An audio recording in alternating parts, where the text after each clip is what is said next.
Frenadeso Noticias.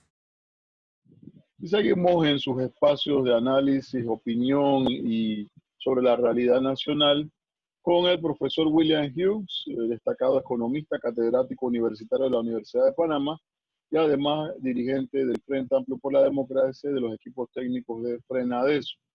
Hemos visto al señor Chapman, uno de los asesores principales del gobierno y que está dentro de este equipo del día después, como ellos le quisieron llamar en un principio, y ahora le hablan nueva normalidad, y que hablaba un poco sobre la situación económica del país enfocado en que es necesario un tema de flexibilizar el código de trabajo, la reducción de salarios, la reducción de tiempo. ¿Qué nos puede hablar un poco sobre estas opiniones que se han vertido por parte de estos economistas y que son aliados al poder del gobierno y del poder económico en general? Bueno, agradezco la entrevista porque sí, ciertamente eh, hay una pretensión de los medios de comunicación de acallar voces que tengan una posición diferente de lo que la perspectiva gubernamental y de estos economistas que les sirven al poder económico tienen, ¿no? Entonces yo creo que ese es un punto de partida importante. O sea, comprender que la posición del señor Guillermo Chapman en el programa Radar del día de hoy eh, responde esencialmente a defender los intereses de los grupos empresariales importantes en este país. Esa ha sido su labor histórica. O sea, esto no es nuevo. O sea, Chapman estuvo vinculado desde la época de los militares, que en aquella época se aplicaba una visión de intervención del Estado y él se acomodó a esa visión porque le convenía continuar siendo asesor. Y después de la invasión cambió esta posición y ya expuso su visión neoliberal abierta. Entonces, eso es importante que se comprenda. Se trata de un economista que le ha servido a los grupos de poder económico históricamente y esto no va a cambiar porque su posición económica se la debe a eso, ¿no? Por ahí apareció una entrevista eh, eh, donde se confirmaba que efectivamente él había sido asesor por mucho tiempo, toda su vida, de la familia Eleta. Pero aparte de eso, veamos los argumentos. Yo creo que eso es lo más importante. No es que sea irrelevante identificar a qué responden. En mi caso, yo me identifico con las preocupaciones del movimiento social y como no creo que la ciencia sea neutral, entonces mi aporte a la ciencia lo vinculo a apoyar a los sectores más débiles, que es el movimiento obrero, campesino, estudiantil, pobladores, etc. Entonces yo no estoy eh, diciendo que es que la ciencia es neutral y que lo que está haciendo el señor Chapman es incorrecto. No, él está respondiendo a determinados intereses, pero que es importante tenerlo claro. Pero repito, lo más importante son los argumentos que da y lo falso de los argumentos. Este es lo más importante, porque la población puede engañarse y esa es la pretensión del señor Chapman, engañar a la población de que está preocupado por los sectores populares, por la pequeña y mediana empresa, cuando en realidad él nunca ha estado preocupado por esos sectores, sino por los grupos de poder económico que son los que le pueden dar negocios, ¿no? Por ejemplo, hace algunas semanas, algunos meses, y él lo recordó, le hicieron una entrevista y él afirmaba que uno de los grandes problemas de Panamá era la desigualdad social. Y eso es cierto, eso se reconoce aquí en Panamá y en toda la América Latina y el mundo. El problema es la causa. Las causas de esa desigualdad profundizada después de la invasión, en el caso de nuestro país y de América Latina en los años 80 y 90, se debe precisamente al modelo neoliberal que él sostiene, que él sustenta, pero que él no le atribuye al modelo la responsabilidad de esa desigualdad, sino que, por ejemplo, en el día de hoy dijo que uno de los responsables de la desigualdad era la burocratización de los procesos del sector público y por eso el sector público debía reducir estas burocratizaciones para agilizar la generación de empleo. Esa es la cosa más absurda que uno pudiera pretender eh, escuchar de un profesional que dice ser profesional de la economía. No se dice que la burocratización no puede incidir en que la actividad económica pueda ser más o menos ágil, pero no se le puede atribuir eso a la desigualdad. La desigualdad no es responsabilidad de eso. O sea, la desigualdad es un problema estructural del modelo que es excluyente, como lo he dicho anteriormente, excluyente, profundamente concentrador de la riqueza y promotor de la desigualdad. Es un modelo que promueve la desigualdad, pero que él no lo visualiza de esa manera. Entonces, él ahora en la coyuntura nos dice que la solución de la desigualdad, como él la ve, está por la vía del empleo. Esa es una tesis vieja.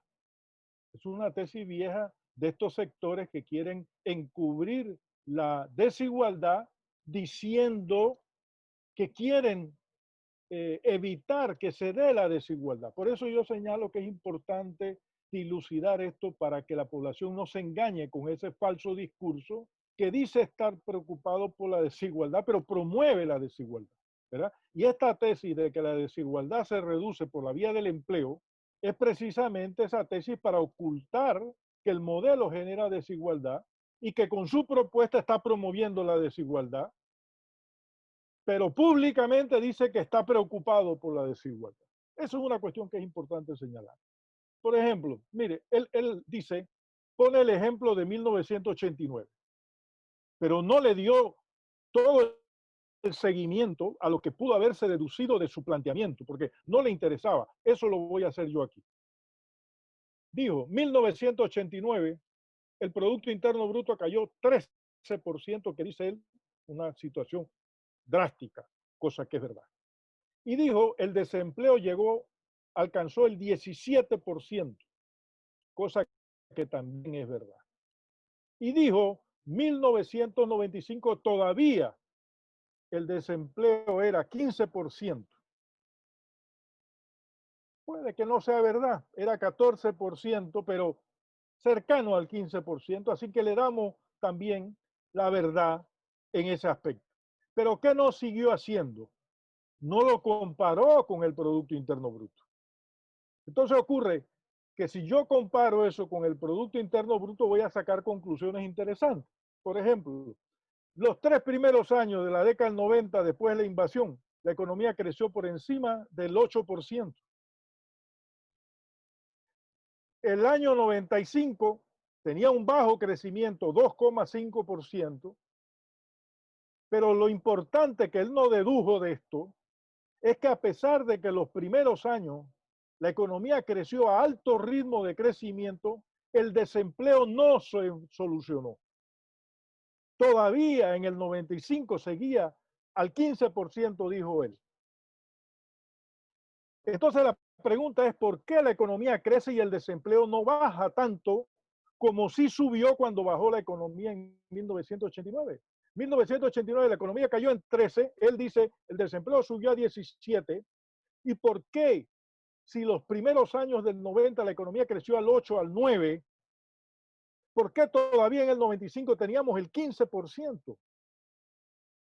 El problema es que cuando hay circunstancias así como de crisis, los sectores empresariales se aprovechan para despedir trabajadores y eso no significa que cuando la actividad económica se reactive los vayan a volver a contratar.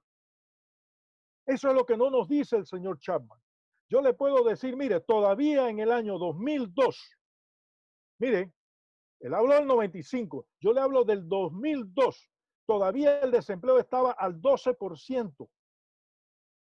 El desempleo no había disminuido. Hasta el año 2005, el desempleo estuvo en 2 dígitos, por encima del 10%. Y la economía había estado creciendo a un promedio del 4.5, 5%. Y el desempleo no se recuperaba. Entonces, ¿por qué? ¿Por qué esto se produce? No, es que los empresarios, cuando hay crisis, aprovechan el momento para despedir trabajadores y no los vuelven a contratar. Y tratan de aprovechar las circunstancias, como él mismo dijo, después de la invasión, se tratan de aprovechar de la conciencia del sector trabajador por sus agremiados para llegar a acuerdos de reducción de salario, reducción de jornada laboral, con la supuesta promesa de generar empleo que no generan. Por eso yo estoy diciendo, yo me fui más allá del 95. Estoy hablándole del 2002 y todavía el 12%. 2005 y el desempleo era el 10%.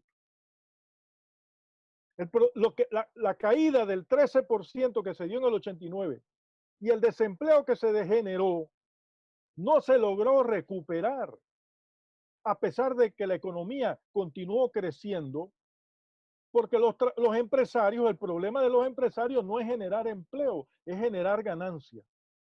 Y si para generar ganancia tienen que dejar de contratar trabajadores, entonces lo van a hacer.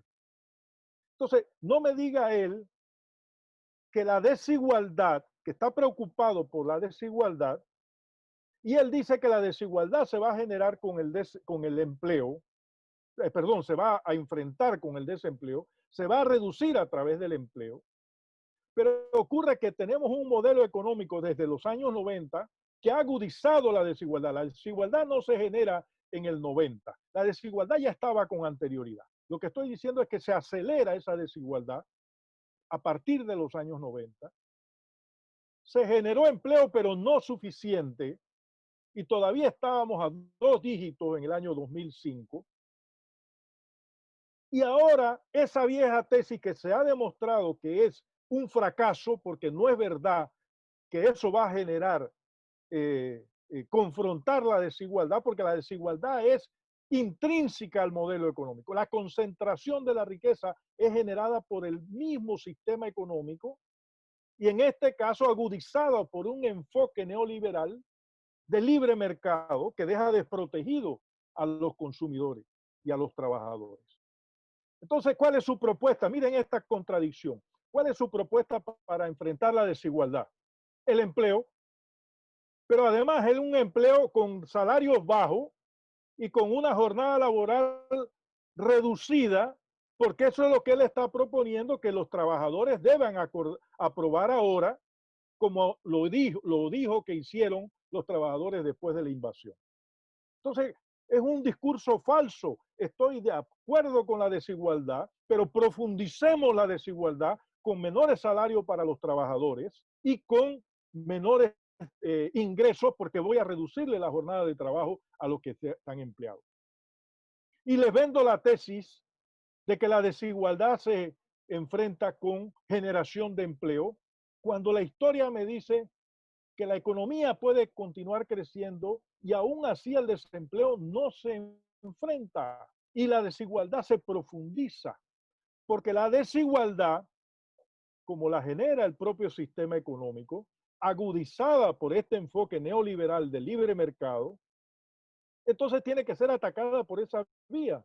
Pero mire lo que él dice al principio, que él no ve de parte del gobierno que esa desigualdad se vaya a reducir, porque él le atribuye los problemas de la desigualdad, se las atribuye al gobierno, porque ha dicho el tema de los trámites burocráticos, dice él, es una de las principales causas, sí lo dijo, de la desigualdad, cosa que es absolutamente falsa, absolutamente falsa. Usted puede mejorar los trámites y lo que va a mejorar son las ganancias de los empresarios, pero no va a enfrentar el problema de la desigualdad. Se va a continuar concentrando la riqueza perfectamente. Y no con eso no quiero decir que no se puedan agilizar los trámites, ¿verdad? Pero es el falso discurso. Entonces, para él, la desigualdad no la genera el sistema económico privado, es el gobierno. Y él dice, no ve que el gobierno tome acciones. Pero mire, eso hay que vincularlo con la otra cosa que él dijo, que tiene un concepto de liderazgo, de dictadura. Y hay que entenderlo porque él estuvo vinculado a los militares desde la década del 70. Desde el golpe militar estuvo vinculado. Entonces hay que entenderle su visión de dictador. ¿Por qué? Porque mire, dice él, el gobierno debe tener liderazgo. ¿Y cómo prueba ese liderazgo según él? Bueno, dice, el gobierno puede imponer las leyes por su cuenta, al margen de que no haya acuerdos en la mesa. Él dice, el gobierno las puede imponer y depende de su capacidad de liderazgo. Mira ese concepto de liderazgo. Bueno, bajo ese concepto, Pinochet era el mejor líder de América Latina, como lo era Hitler, ¿verdad? Es un concepto absoluto. Entonces, según él no ve que el gobierno, dice, vaya a hacer acciones contra la desigualdad, porque la desigualdad se enfrenta con el empleo, generando empleo, y para generar empleo, entonces el gobierno tiene que dirigir su medida a hacer acuerdos de reducción de jornada laboral y reducción de salarios, porque también lo dijo para el sector público, que los trabajadores del sector público escuchen bien eso, según este señor, que fue el ministro de Economía del presidente Ernesto Pérez Valladares, que también estaba hoy día en ese programa Radal diciendo tú una serie de cosas, a pesar de que él alguna vez dijo que no iba ya a decir más nada en público, dijo, ¿no? Se le olvidan las cosas, ¿verdad? Se le olvidan las cosas. Pero él fue el ministro de Ernesto Pérez Valladares, del gobierno del PRD en aquel entonces, y él aquí estaba diciendo que se le debió reducir los salarios al sector público. Pero también eso es contradictorio, porque ocurre que entonces, si le reduce los salarios al sector de los trabajadores, entonces hay menor dinero en la economía y la actividad económica se hace más difícil. O sea, son elementos contradictorios, pero que no puede ser de otra manera. Porque cuando usted dice mentiras, usted no puede ser consistente en su argumento. Termina contradiciéndose en algún momento porque la mentira no se puede sostener. Entonces, esta es una cuestión que es importante que la población entienda, porque se pueden quedar engañados con un discurso que supuestamente está preocupado por enfrentar la desigualdad, por reducir la desigualdad, y es una persona que está respondiendo a los intereses de estos grupos de poder económico, porque lo que le interesa es el beneficio de esos grupos y así profundiza la desigualdad. Dice estar preocupado por la desigualdad y profundiza la desigualdad. Otro aspecto que mencionó, y lo voy a tocar porque está vinculado a esto, él plantea que es necesario ponerle énfasis a la pequeña y mediana empresa. Mire, eso lo dice el Frente Amplio por la Democracia y lo dice Frenadeso, lo dice CONUSI, lo dice el Sindicato de la Construcción. Es decir, lo dice toda una serie de fuerzas sociales de este país, más allá del FAD y del Frenadeso, que es necesario apoyar la pequeña y mediana empresa y que además decimos que hay que apoyar al sector agropecuario, abandonado históricamente por una política económica que el señor Chapman ha estado avalando toda su vida. Y entonces él le preguntan sobre esto y él dice, sí, hay que apoyar eso. Y reconoció que de aproximadamente, él no tiene la cifra exacta, dijo, pero que alrededor de 5,000 millones de dólares que ha colectado el gobierno, así lo dijo, a mí no me consta, pero él lo dijo. Yo lo único que he escuchado es deuda, emisiones de bonos del gobierno, etcétera, pero no sé a ciencia cierta qué ha hecho el gobierno para eso, aunque sospecho que sí, que ha estado guardando dinero para ver cómo reactiva la economía en el futuro pero no para los sectores trabajadores ni los sectores que hoy día están en sus casas desempleados porque le han suspendido sus trabajos, porque le han estado dando un bono de $80, que es una miseria, ¿verdad? Sino que lo han estado guardando para los grupos empresariales. Pero él dijo 500 y además dijo, eso sí ha sido público, que hay 300 millones. Mire eso, es el 6%. El 6% de los 5.000 millones es para la pequeña y mediana empresa, dijo él. Bueno, yo le preciso, no es para la pequeña y mediana empresa. Es para la pequeña y mediana empresa y el sector agropecuario. El sector agropecuario 150 millones y a la pequeña y mediana empresa 150 millones. 6%, 3% para cada sector. Y la pregunta, ¿y el resto del dinero para qué sectores son? Él no se pregunta eso, no cuestiona el monto. Miren lo que cuestionó, que se lo habían dado al Banco Nacional con exclusividad para los préstamos. Y él argumentó que el Banco Nacional era incapaz, así lo dijo, incapaz de hacer de 10.000 préstamos si fuera 30.000 cada uno, dijo él, y por tanto eso no iba a ser ágil. Y él, como un representante del sector del capital financiero de este país, además de su hijo, el señor Felipe Chapman, que controlan a ese grupo de Indesa, tiene una fuerte incidencia en la superintendencia de banco.